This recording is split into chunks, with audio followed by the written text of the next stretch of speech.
En esta oportunidad yo estaré presentando lo que es el Sistema de Gestión de Existencias, el SGE. ¿Qué es el SGE? Es el sistema que planifica cuándo y cuánto pedir para evitar quiebres de stock y sobreinventario. Los datos que tenemos de este ejercicio es V, que es la demanda, 500 unidades, el CP, costo de pedido, que es 10, el CA, costo de almacenamiento, que es 0.25, el PE, plazo de entrega, que es 12 días, y el PER, que es plazo de entrega de retraso, 15 días. Ahora hallamos el stock de seguridad, que es el inventario adicional para cubrir retrasos del proveedor o aumentos imprevistos de la demanda, evitando así quiebres de stock. La fórmula para este cálculo es la demanda por el plazo de entrega de retrasos menos el plazo de entrega. Reemplazando los datos serían 1500 unidades. Ahora, para el punto de pedido, el PP, que es el nivel de inventario en el cual se debe generar un nuevo pedido para que llegue antes de agotar el stock. La fórmula para este es la demanda por el peso de entrega más el stock de seguridad que ya hallamos previamente. El resultado de estos datos es 7500 unidades. Ahora hallamos la cantidad óptima del pedido mediante el método algebraico, reemplazando la fórmula de la raíz cuadrada del costo por pedido, que es 10, por las ventas anuales, que es 500 unidades, por 2, todo esto sobre el costo de almacenamiento, que es 0.25. Aplicando los datos tenemos como resultado 200 unidades por lote. Ahora hallamos el número de pedidos.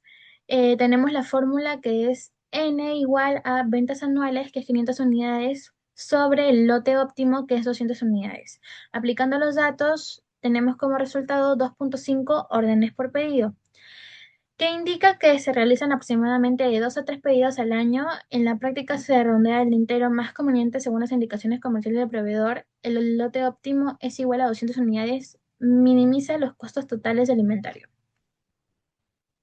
Ahora el análisis LEC. Para esto vamos a hallar por columnas. Para el lote Q, que es igual a V sobre N, y reemplazamos para cada fila 500 sobre 1, sobre 2, sobre 2.5, sobre 3, sobre 4. Y tenemos los resultados para el primero, 500, para el segundo, 250, para el tercero, 200, para el cuarto, 167 y para el quinto, 125. Ahora hallamos el costo por pedido, que es el CP, que se calcula el número de orden o el N por 10.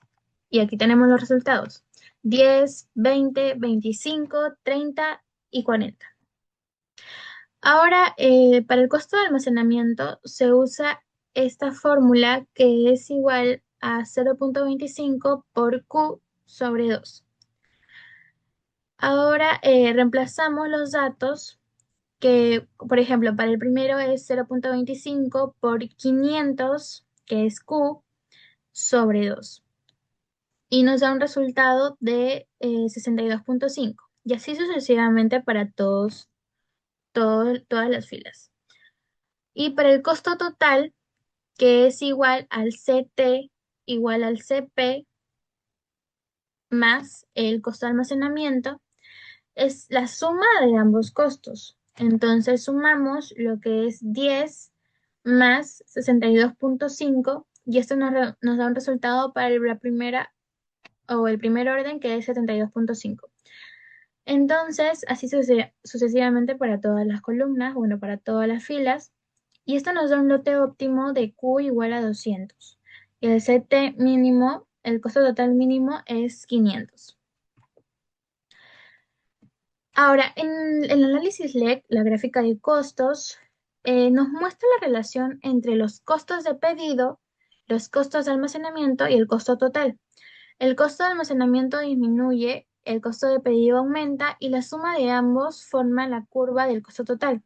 El punto rojo que podemos ver acá es lo que indica el costo mínimo, que se alcanza con un lote de 200 unidades. Por eso 200 es el lote económico de compra, ya que minimiza el costo total de inventario. Gracias. Buen día, profesor. En esta exposición explicaré la aplicación del método ABC detallado para la clasificación y control de inventarios. Según Torres Sierra en el 2022, la clasificación ABC es un método de análisis que agrupa los artículos de inventario en tres categorías según su importancia relativa, generalmente medida por el valor de consumo anual. Asimismo, es una herramienta de control de inventarios que permite identificar cuáles artículos tienen mayor importancia económica dentro de un almacén. Su objetivo no es controlar todos los productos de la misma manera, sino concentrar los recursos de gestión en aquellos que generan mayor impacto. A continuación, la problemática. Una empresa posee 20 artículos en inventario y necesita identificar cuáles generan el mayor impacto económico para priorizar sus esfuerzos de control y gestión. Paso 1. Valorización del consumo. Primero empezamos con el porcentaje de artículos. Lo primero que se observa es el porcentaje de artículos. Como el inventario está conformado por 20 artículos, cada uno representa 1 dividido entre 20, equivalente al 5% del total. Por ello, todos los artículos tienen el mismo porcentaje de participación en cantidad. Esta columna permite conocer qué participación tiene cada artículo respecto al total de elementos inventariados. Posteriormente se calcula el consumo valorizado de cada artículo. Para ello se multiplica el consumo en unidades por el costo unitario de cada uno de los ítems. Para el ítem 1 sería 5.000 por 1.5. Luego arrastramos la fórmula obteniendo así el consumo para cada artículo.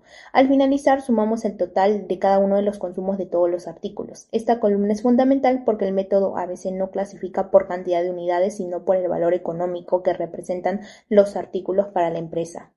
Una vez obtenido el consumo valorizado, se calcula qué porcentaje representa cada artículo respecto al consumo total del inventario. Esto se realiza dividiendo cada uno de los consumos valorizados de cada artículo entre el total del consumo. Por ejemplo, 7.500 entre 1.132.259. Fijamos la celda y arrastramos la fórmula obteniendo así cada uno de los porcentajes que al final debe sumar 100%. Paso 2. Ordenamiento. En el segundo paso, los artículos se ordenan de manera descendente, es decir, de mayor a menor según su porcentaje de consumo. Esto permite identificar rápidamente cuáles son los artículos más importantes económicamente. Observamos que el artículo 14 ocupa la primera posición, le sigue el artículo 19 y posteriormente aparece el artículo 13. Este ordenamiento es importante porque constituye la base para realizar la clasificación ABC y determinar el nivel de atención que requiere cada artículo. Paso 3. Acumulados. Porcentaje de artículos acumulados. La primera columna muestra el porcentaje acumulado de artículos. Como cada artículo representa el 5%, el acumulado aumenta progresivamente y así sucesivamente hasta llegar al 100. Porcentaje de consumo acumulado. Luego se calcula el porcentaje acumulado del consumo. Por ejemplo, el primer artículo aporta 25.46% y al agregar el segundo artículo se obtiene 44.01%. Con el tercer artículo se alcanza el 60.08% y al incorporar el quinto artículo se llega al 76.56%. A partir del porcentaje de consumo acumulado se realiza la clasificación de los artículos en las zonas A, B y C. Esta clasificación fue automatizada en Excel mediante la función SI, la cual evalúa el porcentaje acumulado de cada artículo y le asigna una categoría según el criterio establecido. Si el porcentaje acumulado es menor o igual a 80, el artículo pertenece a la zona A. Si es mayor al 80 y menor o igual al 95, pertenece a la zona B, y si supera el 95, pertenece a la zona C. Respecto a la columna porcentaje, esta representa la participación de cada zona dentro del consumo total valorizado del inventario. En el caso de la zona A, el porcentaje corresponde al porcentaje acumulado alcanzado por los artículos clasificados en dicha zona. Para la zona B, el porcentaje se obtiene restando el porcentaje acumulado final de la zona B menos el porcentaje acumulado final de la zona A. Finalmente, para la zona C, el porcentaje se obtiene restando el 100% del consumo acumulado menos el porcentaje acumulado final de la zona B. De esta manera se puede identificar qué proporción del consumo total valorizado aporta cada zona y establecer diferentes niveles de control y seguimiento. Paso 4. Resumen. En este paso vemos el número de ítems por cada zona, 5 para la zona A, 6 para la zona B y 9 para la zona C. Para hallar el porcentaje de artículos simplemente dividimos el número de elementos entre el total de dichos elementos y posteriormente hacemos la suma. El porcentaje de consumo ya lo calculamos anteriormente en el paso 3 y el porcentaje de consumo acumulado simplemente se obtiene con una suma.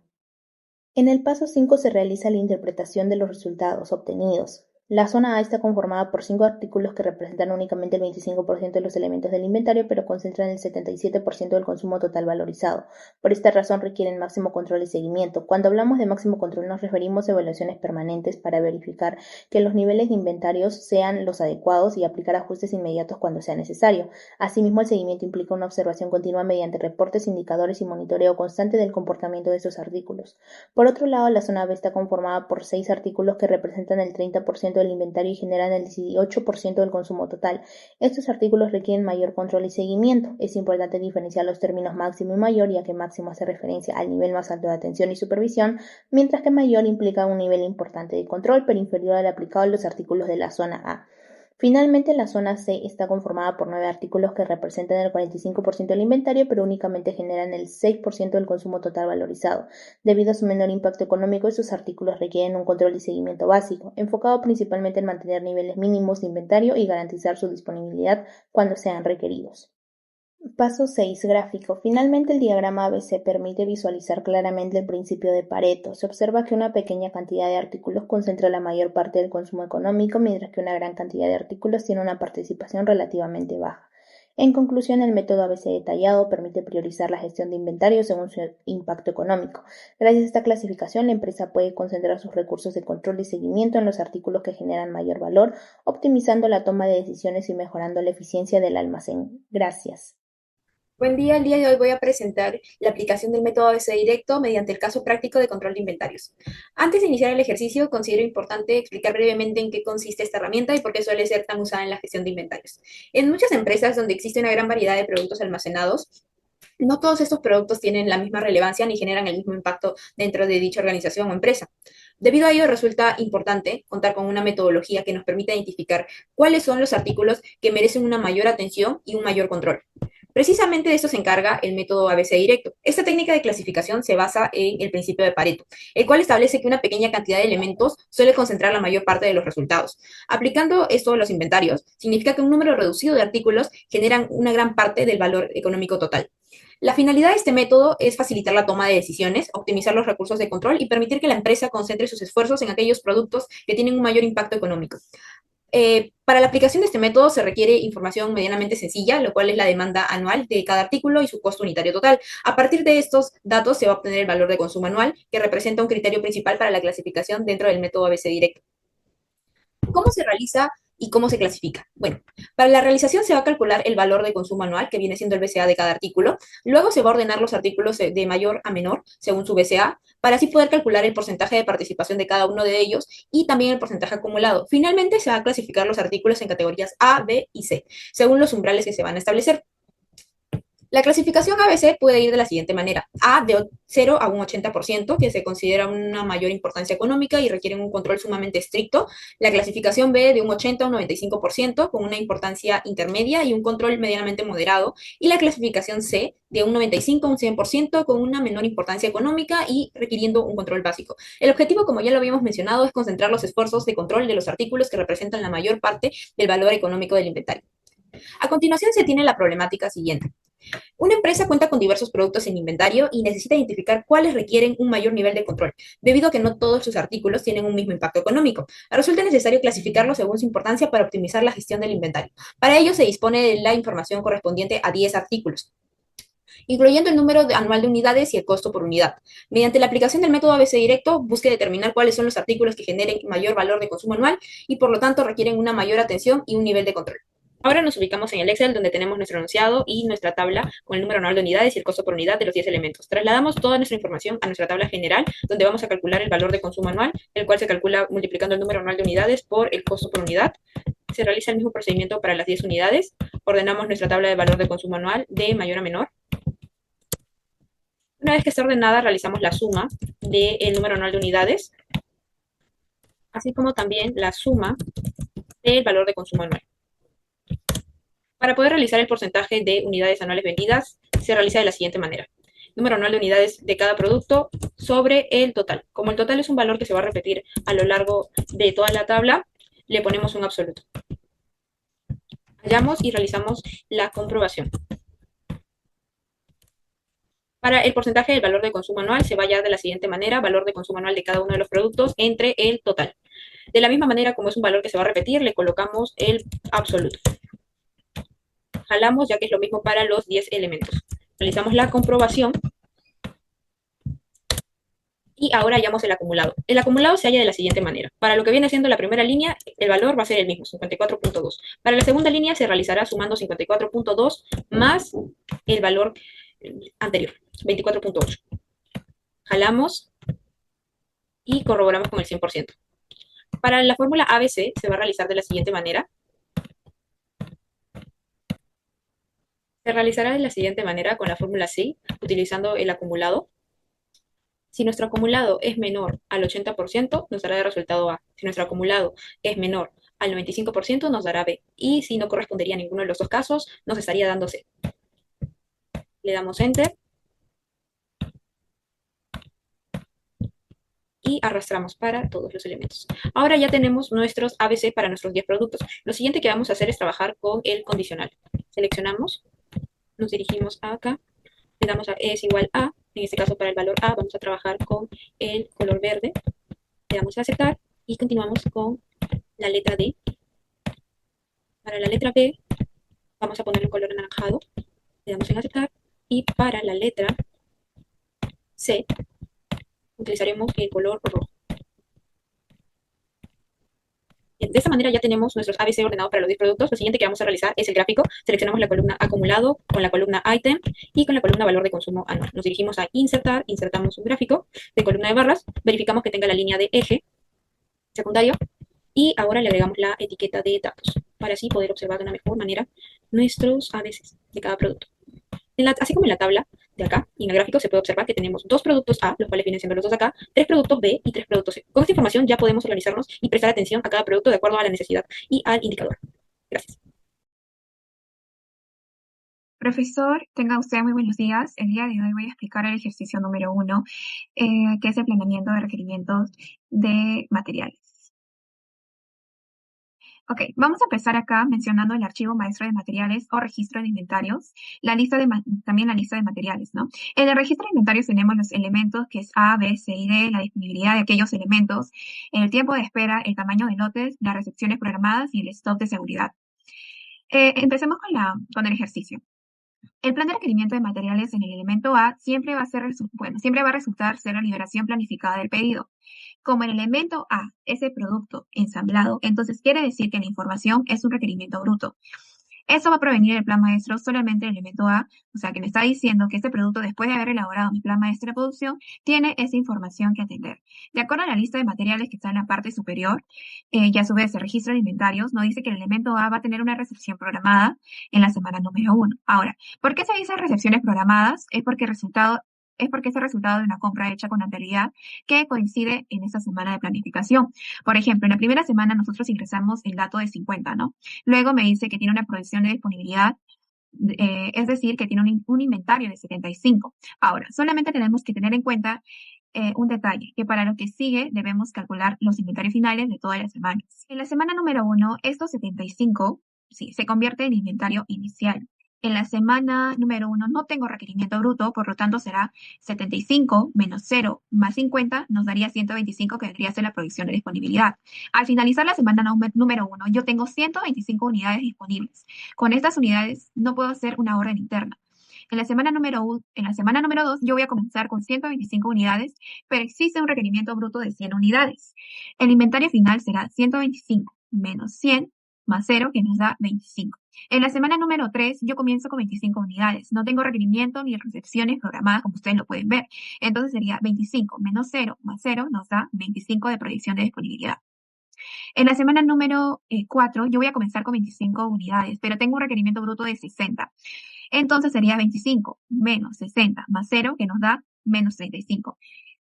Es por ello que yo voy a necesitar una orden de 35 unidades. Esto quiere decir que al comenzar la semana 4 ya no va a ser 25 unidades, ya no voy a ingresar con 25 unidades, sino con 60. Por lo cual sería 60 menos 25. 60 menos 0 más 0 nos da 0 en proyecciones de disponibilidad. En la semana número 5 comenzamos con 0 unidades, pero necesitaré 50 de requerimiento. Por lo tanto, internamente debo tener un saldo de 50. Al finalizar las semanas 6, también tengo 0, al igual que los requerimientos y las asignaciones programadas. Y en la semana número 7 vamos a iniciar con 0, ¿no? Iniciamos con 0, tiene un requerimiento de 40 unidades. Internamente hago una compra de 40, hago una compra de 40 o un orden de compra. Y al finalizar la semana número 8, lo ideal es que la situación sea 0. En conclusión, el MRP del elemento A vendría a ser 180 unidades. Y así sucesivamente con la C, con la B y con la D. Ahora, nosotros para sacar el requerimiento bruto del elemento C, ya no va a ser, no viene en el plan maestro, porque C es una pieza del producto terminado. Es por ello que nosotros vamos a sacar de la liberación planificada del pedido, donde la semana 1 vendría a ser 0, en la semana 2 0, en la semana 3 que vendría a ser 35 por 2, 70. En la semana 4 vendría a ser 100, en la semana 5 0, en la semana 6 ya no va a ser 40, sino va a ser 80, en la semana 7 110 y en la semana 8 0. Nosotros vamos hallando el MRP, como lo dije anteriormente, con la suma de la liberación planificada del pedido, que nos da 450, el elemento B nos da 1500, el elemento D 700. En resumen, el MRP, bueno, acá ya lo tenemos, de todos los elementos y con sus valores, ¿no? Por ejemplo, en el elemento A, el MRP nos ponen $100.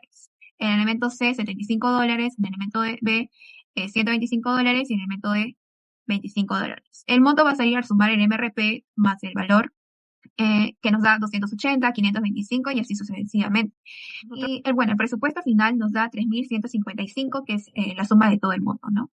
Ahora, hemos visto la importancia que tiene el registro de inventario. Ojo, en toda lista de materiales hay que saber reconocer cuál es la pieza y cuál es el producto. La pieza es en el primer nivel y se requiere siempre un stock de seguridad, o sea, una inversión. Bueno, eso sería todo y muchas gracias por su atención. Me presento, mi nombre es Jacqueline Crespo. En este caso voy a desarrollar un caso práctico de fabricación de silla de madera relacionado con el tema de planificación de requerimientos de materiales, MRP. En este caso nos preguntamos qué es el MRP. El MRP es un sistema de planificación que calcula cuánto material se necesita y cuándo se necesita a partir de 3 datos básicos. El primero es el plan maestro de producción, que responde a la pregunta de qué y cuánto se va a producir. Luego está la lista de materiales, de qué partes y componentes se compone el producto. Y finalmente el registro de inventarios, qué hay disponible y qué está por llegar. La integración de estos tres componentes permite calcular los rendimientos netos de materiales, programar órdenes de compra y producción y controlar inventarios de manera eficiente. ¿No? Por ejemplo, imagínense una fábrica de muebles que percibe un pedido de 970 sillas para la próxima semana. Y sin un sistema de planificación, ¿cómo saben cuántas patas, travesañas y respaldos deben tener listas y en qué momento exacto pedirlos? Esta es la pregunta que resuelve el MRP y hoy les mostraré cómo se aplica con un caso real. Tenemos este caso práctico. Como podemos ver, la silla de madera tiene una estructura de 3 niveles. El primer nivel, que es el producto final. El segundo nivel con un respaldo, ensamble de patas y asientos, una de cada una por silla. Luego tendremos el nivel 2. Bueno, tenemos el nivel 3, que es los travesaños y patas. 4 unidades cada uno por cada ensamble de patas. Esto significa que para fabricar una silla se necesitan 4 travesaños, 4 patas, ensamblados primero con el componente del nivel 2 antes de pasar al nivel 1. Bien, luego con los datos que nos brindan tenemos un programa maestro de producción de la silla que es en la semana 5 y en la semana 6 de 780 y 970. Luego tenemos la información de inventarios, de stock de unidades, recepciones programadas por semana, bueno, nuestra espera por semana, lote a pedido y un stock mínimo. En el nivel 1, que es la silla de madera, completando los datos de 780 en la semana 5 y 970 en la semana 6, inicial, como stock, tenemos 210. Luego que tenemos una recepción programada en la semana 2, que es de 200, y con estos datos se aplica la siguiente fórmula, ¿no? Que es la predicción de disponibilidad, que es el stock, menos el requerimiento bruto, más las recepciones programadas. Esta fórmula la arrastramos, que es para cada semana. Tenemos una deficiencia en la semana 5 y tenemos que hacer un requerimiento. En este caso se hace un requerimiento necesitamos un requerimiento de 370, pero debemos de tener en cuenta el stock mínimo. A ello le sumamos 100, que es 470. Y que nos dicen que la espera es de una semana. Por lo tanto, en la semana anterior yo tengo que hacer un pedido, ¿no? Una proyección de pedido, que en este caso me indican que mi lote de pedido es de 200. Por lo tanto, yo necesitaré 2 lotes. Necesitaré 3 lotes de pedido, que en este caso serían 600 soles. Y a mi fórmula yo le sumo esta proyección de pedidos. Como pueden ver, yo tengo 740, una falta de 740, y se le hace una proyección del stock de 100, ¿no? Entonces en este caso sería 840. Pero como mi lote de pedido es 200, yo tendría que hacer 5 lotes de pedido que serían 1000 para poder cubrir estos 840. Entonces a mi fórmula yo le sumo ese requerimiento y por lo tanto tendré 1600 requerimientos de materiales para el producto de lista de madera. Y así sucesivamente vamos a ir aplicando tanto para el respaldo 1. Recordemos que el respaldo 1 depende de la silla de madera, por lo tanto, los resultados obtenidos en la silla de madera pasa como requerimiento bruto en respaldo. Se vuelve a aplicar la fórmula, se vuelve a aplicar las lógicas del problema, como lo hemos ido desarrollando en el primer ejemplo, hasta finalmente llegar a cientos, ¿no? Y obviamente que en el nivel en la parte de travesaños, se va a multiplicar por 4, ya que necesito cada 4 travesaños por cada ensamble de patas, ¿no? Y así sucesivamente en el asiento, luego hacemos el plan de inventario de partes terminadas y partes en proceso. Recordemos que la silla terminada es el inventario final, el resultado de inventario final. Y la silla de proceso es el lanzamiento del pedido, ¿no? Liberación planificada del pedido, los requerimientos de materiales que se van añadiendo al proceso. y así sucesivamente obtenemos con cada parte o elemento, silla terminada, silla en proceso, respaldo terminado y respaldo en proceso, que son los requerimientos de materiales. Luego con esto nosotros podemos saber cuánto se necesita, ¿no? Cuánto se necesita en las partes terminadas y cuánto se necesita en las partes de proceso. Luego tenemos un presupuesto, ¿no? Saber cuánto es el costo por cada silla terminada y cuánto es el costo en silla de proceso y así sucesivamente por cada parte o elemento, que es el presupuesto total proyectado de compras y producción por las 6 semanas ascendientes. Por las 6 semanas asciende a 588.380,40. Los componentes que representan mayor inversión son la silla terminada, que son 165.980, y la silla en proceso, que es 82.560, seguidos de patas terminadas de 73.960 y travesaños terminados, que es de 64.980. Esta cifra le permite a la empresa anticipar su flujo de caja semana a semana. Sabe exactamente cuánto de dinero debe destinar a compras y producción y en qué semana, evitando sorpresas financieras de último momento. Este resultado demuestra que el MRP no solo planifica cuánto producir, sino coordina tiempos. Cada nivel inferior debe lanzar su orden antes que el nivel que lo necesita, generando una cadena de fechas escalonadas, ¿no? Que garantiza que ningún componente falte en el momento del ensamble final. Entonces, ¿qué concluimos? Que el MRP permitió traducir una demanda de producto final en órdenes concretas y fechadas para cada componente de árbol de materiales, sin dejar nada a la improvisación, ¿no? Y luego que la estructura multinivel, 3 niveles, 10 componentes, demuestra que un solo producto final puede generar decenas de decisiones de compra, compra o producción coordinadas en el tiempo. El presupuesto total de 588.380 confirma que el MRP no solo es una herramienta operativa, sino también una herramienta financiera. Permite proyectar el gasto semana a semana. Entonces, en resumen, el MRP convierte una simple meta de venta en un plan de acción detallada semana por semana y componente por componente. Por eso, es una herramienta indispensable para cualquier empresa manufacturera. Gracias. Siguiente con el siguiente ejercicio. Tenemos el MRP. Primeramente, ¿qué es un RP? Es una herramienta utilizada por las empresas para planificar y controlar los materiales necesarios para la fabricación de productos y su principal objetivo es garantizar que los materiales correctos estén disponibles en el momento adecuado, así evitando faltantes o excesos de inventario. En este ejercicio nos representa un producto final, como ven en el Excel, llamado M, el cual está compuesto por diferentes componentes y subcomponentes. La estructura del producto indica que para poder fabricar una unidad de M se necesitan 2 unidades de N y 3 unidades de P. A su vez, el componente N está formado por 2 unidades de R y 4 unidades de S. Luego, el componente R requiere 1 unidad de S y 3 unidades de T. Finalmente, el componente P está compuesto por 2 unidades de T y 4 unidades de R. Esta información permite construir lo que se conoce como un árbol de estructura del producto, también llamado como árbol de materiales. Este árbol es producto de M y se encuentra en el nivel superior porque el producto terminado debajo de él aparece N y P, que son los componentes del primer nivel. Luego encontramos el R y la S como componentes derivados del N, T y U como componentes derivados del P. Además, la T y la S también aparecen como materiales necesarios para fabricar R. En la primera parte de la solución en el Excel, se acaba de precisar que la elaboración de este producto, esta estructura es jerárquica, por lo cual facilita el cálculo de materiales necesarios para la producción. En esta segunda parte de este ejercicio se plantea una demanda determinada del producto final. A partir de esa demanda se calcula las cantidades requeridas de cada componente. El procedimiento consiste en multiplicar la demanda del producto determinado por la cantidad de demanda del elemento que forma parte de su estructura. Por ejemplo, si se requiere producir una determinada cantidad de M, primero se calcula cuántas unidades de N y P serán necesarias. Luego, con base en las cantidades obtenidas de N, se calculan las unidades requeridas de R y S, posteriormente utilizando la cantidad de R, que se determina cuánto S y N, cuánto S y T se adicionarán y se será necesario. De la misma forma, a partir de las cantidades de P, se calcula las necesidades de T y U. Este proceso se conoce como explosión de materiales, porque permite descomponer el producto final en todos los componentes y materias primas que intervienen en su fabricación. En esta tercera parte de este ejercicio que se visualiza, se solicita elaborar una lista de partes por nivel y una lista escalonada. La lista por nivel clasifica los materiales según la posición que ocupa dentro de la estructura del producto. En el nivel 1 se encuentra el producto M, en el nivel 2 aparece N y P, en el nivel 3 encontramos R, S, T y U. Y dependiendo de esta ruta de fabricación, está clasificado y facilita la planificación y el control de los inventarios.